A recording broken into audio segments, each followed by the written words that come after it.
All righty, so let's go. Let's just jump right in. Here we are. I will try to get rid of some of this here. And starting with the quantum psychology and what that is, what it looks like, and how we can take it.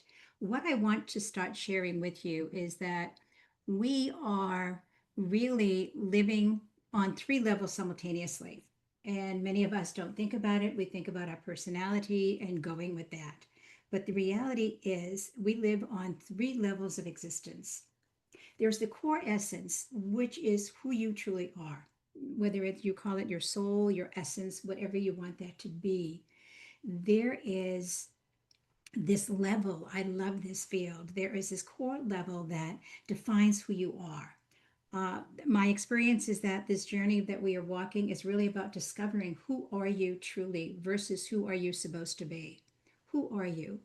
The second level of existence that's a little bit further out in our energy field is the horror level. And we'll go through that, the different elements of that.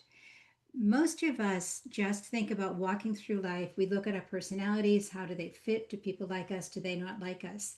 And we are so outer focused on the world around us that we lose touch with who we are, that what this journey is all about. This is truly a spiritual journey that we are living in a physical way to really become the greatest expressions of who we are, the greatest expressions of who we want to be and who we're capable of becoming. And so everything in life is about energy. We have the title here, yes, quantum psychology, but it's because everything in life is about quantum physics. It's about quantum energy. And our energy defines everything about us. So going back and looking at that simply, again, the core level is deepest within us, within the essence of our soul. The horror level is our level of intentionality, our spiritual purpose. Why are we here this time? What is this journey about for us? And that level, that intentionality, that purpose is really how we unfold the essence of who we are. And it's done, expressed to the world through our personality. And many books you go to, if you look at energy, you look at so called New Age, you look at personal development, they deal with personality. They don't acknowledge the essence of who we are, they don't acknowledge the soul or the essence of your being, as well as that spiritual purpose, which thankfully more and more people are talking about. And when you look at it, the core level encompasses the individual aspect of your divinity. And it's unique to every one of you. And it is about 2 inches above your navel. You know how when people talk about a gut knowing, this is what they're talking about. In my gut, in my essence, I know what truth is, and I can feel in my gut that something isn't right. I may not know what it is, but I know in my gut it's wrong. This is what they're talking about. It's your core level. The next, more superficial level comes out, and that's the horror line. I'm assuming, and perhaps that's incorrect, that all of you know something about the energy field and the energy, the essence of who we are, the chakras and the meridian theories. And all of these are energy patterns that flow through the body. And that's another whole program. I had a school for 4 years, the Institute of Healing Arts and Sciences. It was a 4 year program. And I had it for 19 years. So what I taught over a 4 year program, I'm trying to present to you in less than an hour. So certainly this is gross anatomy, if you will. This is a large picture of it. So we've got the essence and then we've got intentionality, and that's the horror level. There are 4 points of that, in that the individuation point is, if you've heard of the universal energy field, that's truly the energy field that governs us, that keeps our planet in place. And that universal energy field gets individuated, which is why we are also interconnected on this planet. About 2 to 3 feet above your head is where you leave the universal energy field and individuate. If you think about it, when you're on the highway sometimes and it's cloudy, you can see a ray of sun coming through the clouds. That ray of sun coming through the clouds is that universal energy field. And when it is about 2 to 3 feet above your head, each one of us is slight variation. Now you are individuated. And that comes in where you get to express your core level and your spiritual purpose, your horror line. So that's the individuation point. Further down, just a bit above the, just a bit above your what am I going to say, your thyroid area. You go into a part that is your soul seat. And the soul seat is just above the heart, around the area of the thymus, and it encompasses all of your spiritual longing of this lifetime. If you notice, many people we've seen, unfortunately, in war zones, they're holding their heart over their heart. It appears to be, but in essence, it's over their soul seat. They had so many dreams for this lifetime, so many longings for this lifetime, that in the midst of war is being destroyed.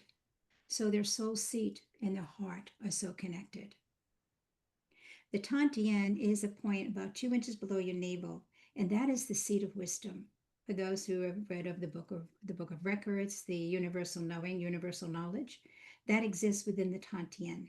And it is literally like an umbilical cord, if you will, to the spirit realm, to the universal realm, the energy realm, in which we tap into universal knowledge. This brings in something that we learned about in the 80s called the 100th monkey syndrome, where you can teach one monkey on an island something, and without recognizing it, monkeys hundreds of miles away develop the same pattern that they've been taught. There is a universal knowledge that spreads, which makes it difficult in research when somebody claims they're the first one to discover something, while simultaneously somebody in another country is discovering the same thing. And then the final point on the Hara line is the grounding point. That's about 3 feet into the earth. And when we talk about being grounded, it's because so many of us live up in emotion. We live in our heads, especially in the Northeast. You're encouraged to live in your head. So many of us live in our heads in the United States, and coming in, being centered through mindfulness, through meditation, through spiritual practices, we come back in and recognize our own spiritual purpose, our own core essence. And so much of the work many of us in coaching or in therapy did was to bring people back into their own essence, to ground them, if you will, bringing them back into their own presence, their own sense of who they are, so that you're focusing here rather than focusing in the world out there. Because when we live focusing out there, we get lost. We not only do we leave our grounding point, we try to connect and attach to others out there, which doesn't serve us. The most superficial level of existence is your personality. Absolutely the most superficial level. And unfortunately, so many people identify with it. I've always been angry, or I've always been anxious, or I've always been, with a belief system that you have no choice but to be what you have always been. When the whole field of emotional intelligence and mindfulness developed to let you know that there is no limit to who you can choose to become if you're conscious of what you're capable of becoming. And again, that's the power of meditation and the power of prayer, the power of reflection and mindfulness that brings you back into the awareness. As I said, it's the most superficial. It is the persona that we have, the image of the good girl, the tough guy, the strong and independent, weak and subservient. Many identify as a victim. As a therapist, I can tell you there was a client I worked with many years ago. I used to, for over 25 years, I saw 42 patients a week. And one woman came in, she was 63 years old, and I said, "Tell me something about yourself." And she said, "I'm an incest survivor."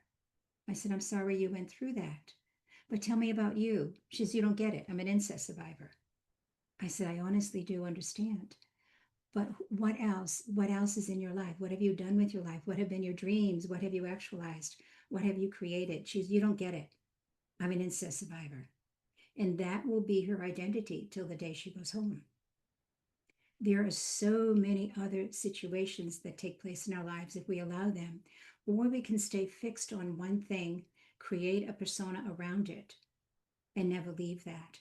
So it's so important to recognize what are the wounds, what are happening, but know that if you've been taught to see yourself in a certain way and you don't recognize you can change that, you're left with a persona that somebody else has defined for you.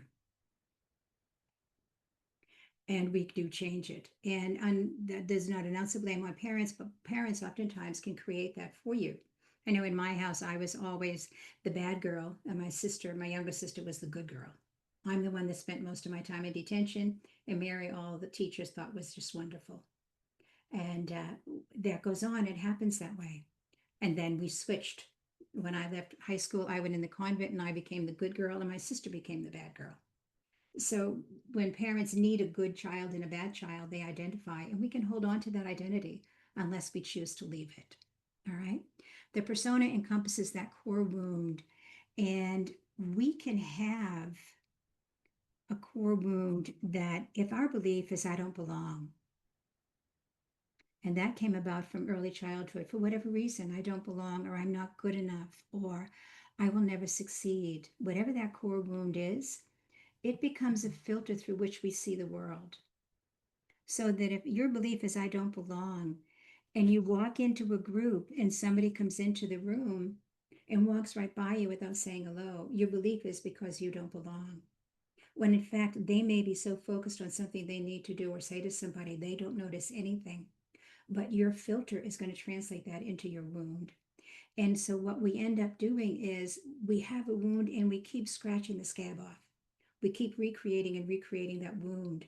So we see it everywhere around us, which is how we then have a belief system about life, that life is cruel or difficult or hard, because that core wound keeps being touched and scratched. The lower self, and this is not about judgment, never about judgment. The lower self is a very constricted, tight energy, so that when you feel very tight, very compacted, very stuck, we call it stuck, or many other words that go with that, and that is stuck in pain. We're lost in pain. When the energy in our body is free flowing, there is such a sense of freedom and expansion. When we are in our lower self, we become very constricted. And when we are, just say this wound of I don't belong, and we keep actualizing that, we live in the pain of not belonging, whether it's because we're not good enough, not smart enough, not rich enough, not whatever enough. And we create defenses around that. We may be angry at everybody else that makes us feel as if we don't belong. We may go into anxiety, frightened of joining a group because we may not belong. So we have a defense in how to deal with that. And we create masks around it, that I pretend everything is fine, thank you. So whenever I say to somebody, how are you doing? They say, fine. I realize what they're saying to me is I'm not willing to share, which is perfectly okay. People have the right not to do that.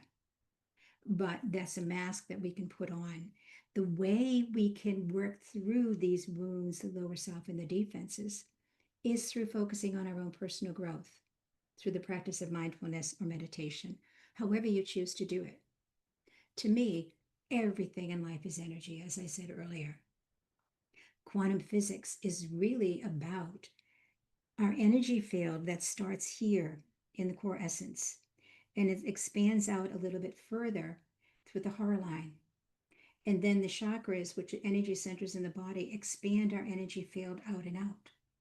And our energy field can be massive. It can take up a block, a city block, or it can be as thin as a piece of spaghetti. That depends on our willingness to claim a large energetic footprint. And I believe those of us who are leaders are really called to have a very large energetic footprint. If we're going to impact the world, if we're going to have influence and make this world a better place, we have to be willing to recognize those parts of us that call us to play it safe, that call us to be small. And that is really claiming and owning that our energetic footprint is called to be huge. We have everything we need to achieve whatever it is.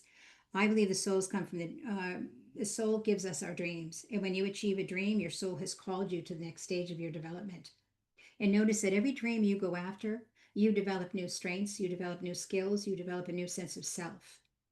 And as if you're climbing a mountain and you've achieved that dream. And now that you've achieved this dream, you have a vista you didn't have down here. And you can see more options, more abilities, more things you can achieve, and you keep on going. Quantum mechanics is the development of us to reach a place where we can live in purpose. Quantum mechanics deals with creating neural pathways in our body that allow us to shift our method of thinking. Let's say someone says to you, you really did that all wrong. Some person is going to go into acute anger immediately.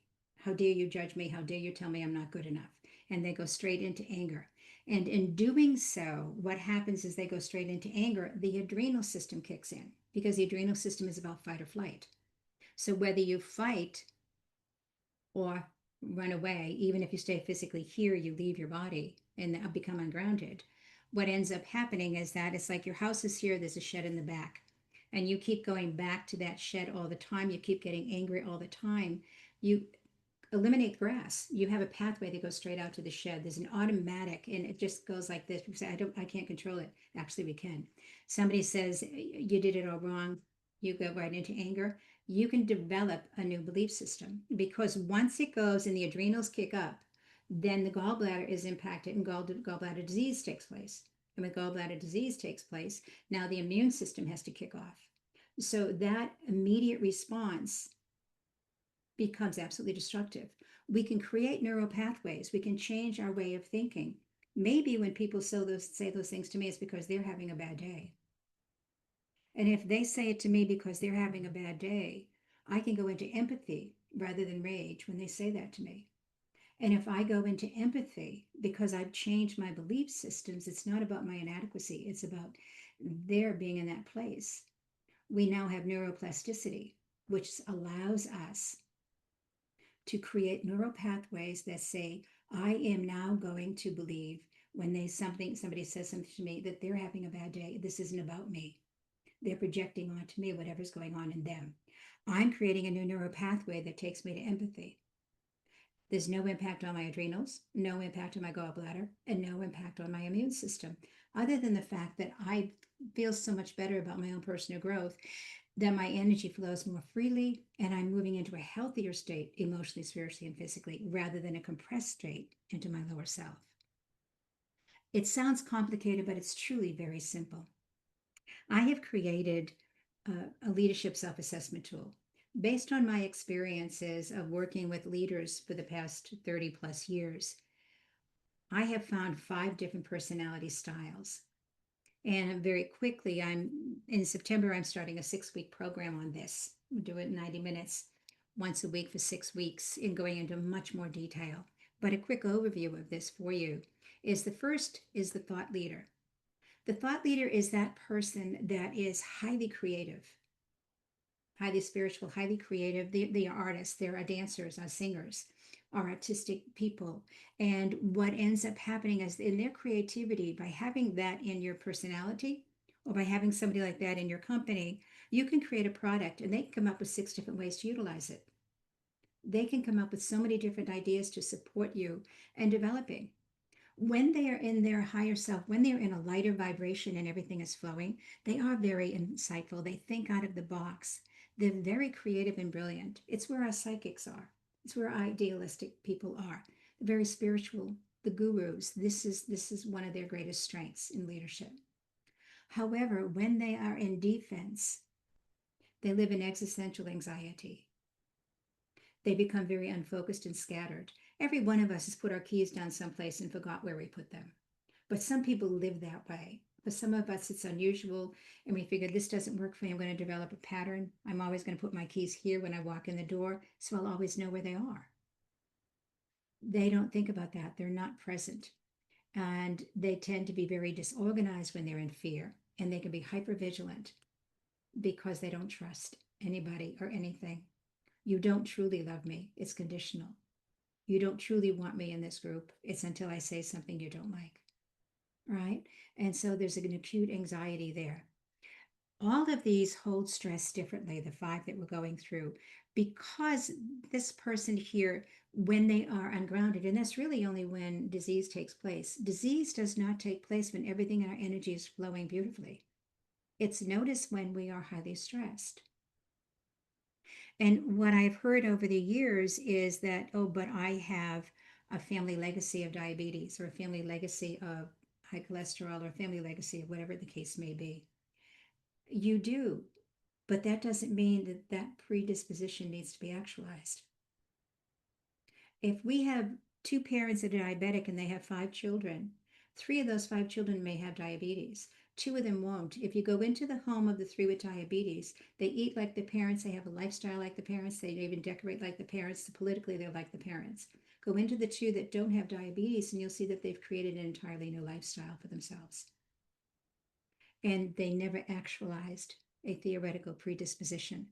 And because they're not home, there tends to be, they trip over things that aren't there. They are They can take a shower in the evening and find a huge black and blue mark, and all of a sudden it's painful. They didn't notice it, and they've had it all day, but nobody was home. I've been on the phone with a client who said to me, "My God, there's a lot of blood on the kitchen floor." And I said, "Well, look down at your feet." "Oh my God, I think I cut my toe." "Why don't you hang up and deal with it?" She didn't even feel it because nobody was home, if you will. She was not experiencing her body. She was so in her head, in her emotions, that she wasn't present. Skin disorders are also a common phenomenon. The second style is the team leader. This is the person who is absolutely wonderful in creating teams, in creating a culture for your company.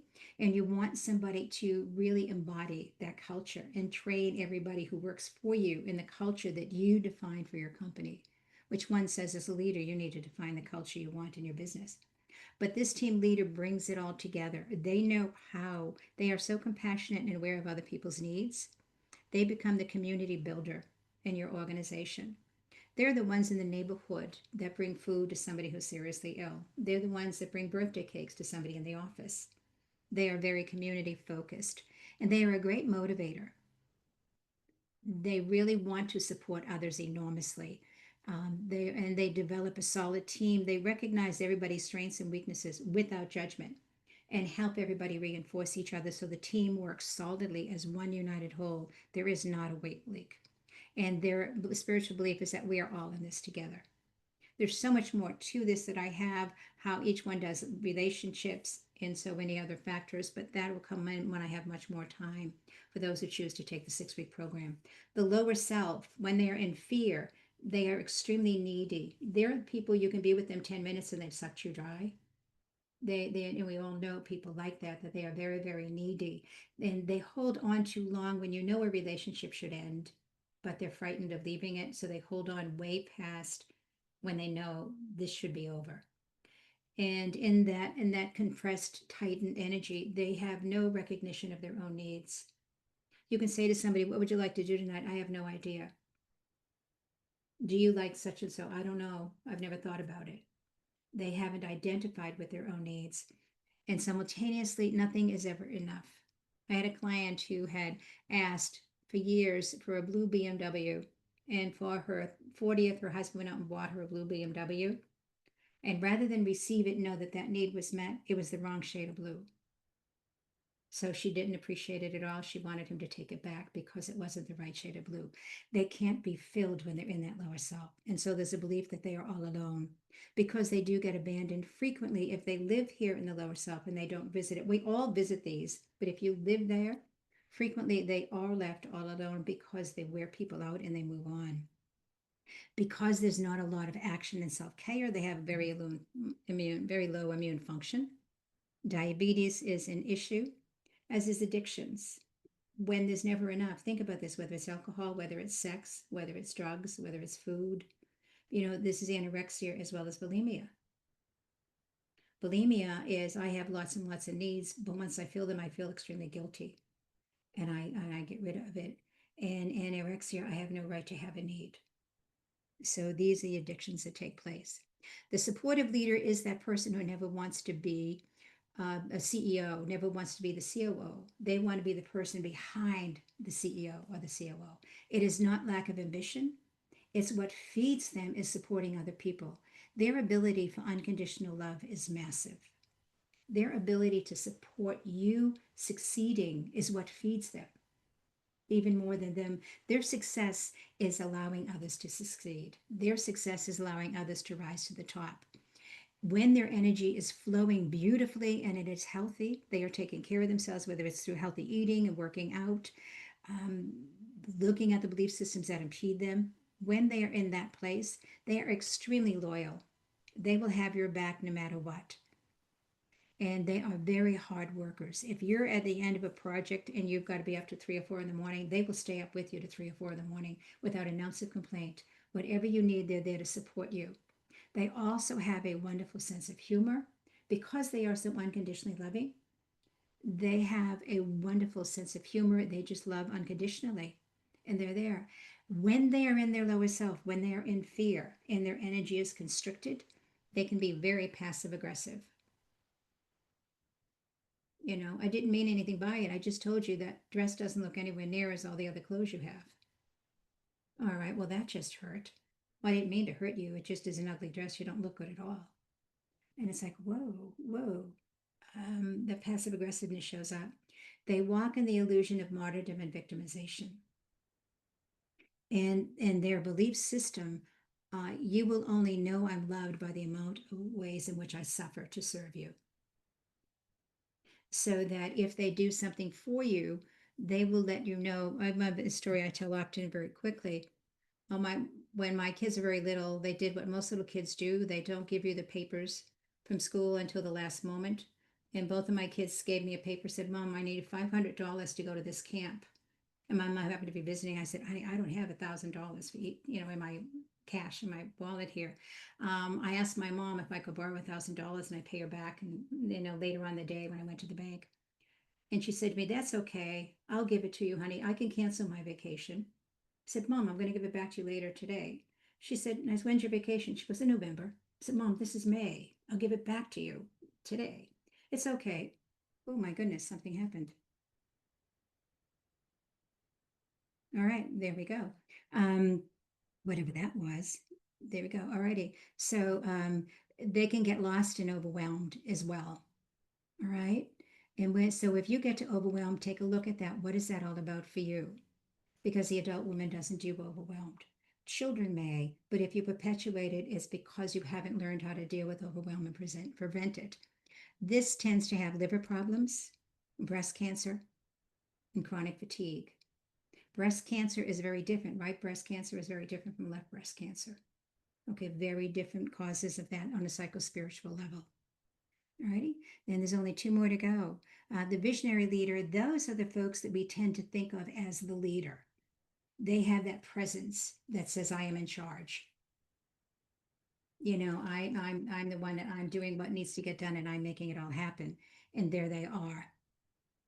They are in their higher self. They are truly recognized. They have a presence about them that says leadership. And so they recognize as a powerful leader. They're very charismatic. They are great on stage. They are very generous. And they really can achieve anything they set out to do, and they know it. So, this is their higher self when their energy is flowing and they're vibrant and they're not in those stories that constrict us. When they become constricted, their absolute fear is loss of control because there is a belief that either I'm in control or you're in control. Everything in life is through that filter of control. This develops when they are 3 years of age. We have a time frame for when each one of these develop. We have a time frame for what causes each of these to develop and so forth. But again, that's a much broader learning period. They have the imposter syndrome. This is where the imposter syndrome lives because of their belief that they should be in control of everything. They should have answers for everything. They should know everything, which is completely unfair. And this is certainly what we dumped in another generation, dumped on all men. They should be in control and capable of everything, which is not fair. They feel betrayed easily. You are with me or you are against me. It's an absolute belief. You are with me or you are against me. So it is my way or the highway, which is where they are when they are in fear. And notice none of this is about good person or bad person. None of it is about good guy or bad guy. Every one of us is human. Every one of us has fears. Every one of us has vulnerabilities, and every one of us has wounds. So, without an ounce of judgment, it's just recognizing the people in your world and how can you best support them. Because if you think of the fox in the hen house here, I'm going to huff and puff and blow your house down. All the energy is held in the upper part of the bodies. Each one of these also has a certain body style. This particular leader tends to have very broad shoulders, small waist, and long, thin legs. For a woman, it's broad shoulders or very large bust because all the energy is held in the top part of their body. That's where they become intimidating. And so they have a real issue with high blood pressure, heart attacks, which is very different than heart disease. Heart disease is much more common in the supportive leader. Heart attacks is more common here. They have stress-related spasms. There's a thing called benign essential tremor where their hands can just shake and shake. This isn't Parkinson's, it's just your hands shaking. Because the way they hold their energy is they're very tight, very constrained in order to present as very powerful. Because their image of power is about control when they are in defense. And the last is the organizational leader. We need these in our company. They are the people you can lock them in a room without windows. And as long as there's no other people there, they get to create procedures and protocols. They are in heaven writing procedures and protocols. Dorothy, I think that you're not sharing your slides any longer. No, I didn't know that. Oh my It goodness. just went away, so you may want to reshare. Thank you. I Thank can you. see her slides. I don't know when that I can stopped. see her I slides. can see them too. Okay, so it's just me. Got you. All Okay. right, keep going. Oh, Sorry. good. Okay. I was willing to try to solve a problem that doesn't exist. I'm so glad. All right. All right. So the organizational leader, as I said, this is the last one. They are the ones that write procedures and protocols, and they love it. This feeds them. And unfortunately, in many organizations, they do this so well. There are architects, there are CPAs. They love this. And what ends up happening is now they're put in charge of 80 people because they do really well. They're not a team leader and they will fail. And they're set up to fail in corporate worlds that don't understand different styles of leadership. Now, I'm looking at all five of these. Every one of us has all five of these, but you have one or two that are going to be most predominant, and they will define your personality at the moment. But you will have all five of them, and you get to develop them as you go along in your life. I was very much the creative, very much the first one, and the supportive. And when I was divorced and needed to support my children, I had to quickly develop the visionary leader. I had to create a vision for my company. I had to create a company. And I had to look, where am I going to do this? How am I going to? I have to own a level of authority, a level of power that I never had to own before, or at least didn't believe I did. And we then develop those skill sets. They'll never be our natural, but they can be highly developed and we can do beautifully with them. With this organizational leader, they are the very high achievers. They're the ones that make it to the Olympics. They are very organized, very responsible, but also very passionate and adventurous. And just a small little piece again, there's so much more material. This person here tends to be before marriage very vibrant, very sexual, very passionate, very much out there. And after marriage, there's a belief system about what marriage should be, and their sexuality becomes very, very different. They become very different after marriage than they were before marriage. Those are many of the shifts and changes that can take place. Now, when they are in fear, they are perfectionists. And they can even try to tell you that perfectionism is a wonderful trait because it gets things done. But perfectionism is a trait of fear because nothing in life is perfect. Nobody in life is perfect. They are easily angered, but their anger comes about because of the fear of failure. They're not supposed to fail, they're supposed to be perfect. They can have great difficulty expressing emotions. They are very safe to be around because they have no desire to control. The visionary leader is that very seductive, charming person that can be very destructive, very narcissistic. But this organizational leader is very much just there. They lead and they lead with clarity. They lead with a definition, and it's so easy to work with them because they know what needs to get done and they know how to make it happen. And it's just so nice to work with them. When they're in their lower self, however, they can be excessively competitive. The diseases they develop here is heart disease, just as with supportive. Heart disease is much different than heart attacks. Heart attacks, which is what the last one we did, they get that because the stress is so tight that one situation in relationship blows it apart. Heart disease is a long time developing issue. And it's because of an inability to connect with emotions, to connect with love, to connect with presence. Lungs and asthma, the lung issues develop. Asthma is one of those. Because they strive for perfection, they hold themselves extremely rigid so that they are perfect. Also, when it comes to buying a suit, the top is perfect to the bottom. Many of us, one size in the top, one size in the bottom, or we get a suit and we have to have it adjusted. This is very different. They are perfect. Their body is in perfect alignment.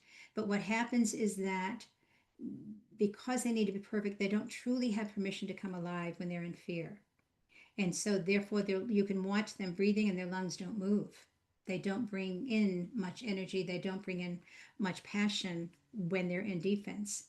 And so, therefore, the lungs don't expand, and they're, because of low circulation, they then develop lung disorders. Okay, you see it's definitely not going forward. Alrighty, that's really it. End of the slideshow. Look at that. So that is really it. There was a slide that's not showing. Let me see if we can go back to it. That's amazing, Dorothy. I just feel like you downloaded so much incredible insight, wisdom, experience, expertise around those key leadership styles. And it's funny, as you were going through them, I thought, oh, I see myself in that. Oh, I see myself in that. Oh, yeah, that's me too. And you're right. There are two that were really dominant for me, but I can see parts and pieces in all of the styles that you outlined. So I love that. What Yeah. I'd love to do is we'll